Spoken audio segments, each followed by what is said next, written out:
Hello friends, you're welcome to Backup.Help. In this video, we will learn how to install the software for backup application. First of all, we have downloaded and running the backup application which you got from Backup.Help.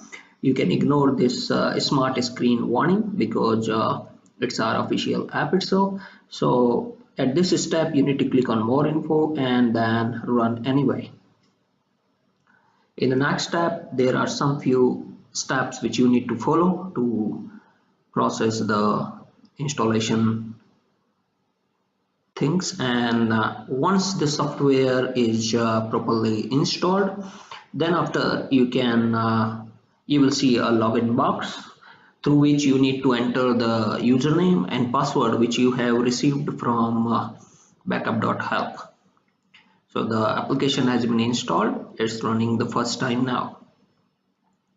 Okay, so here you need to enter the username and password, and file backup is the default option.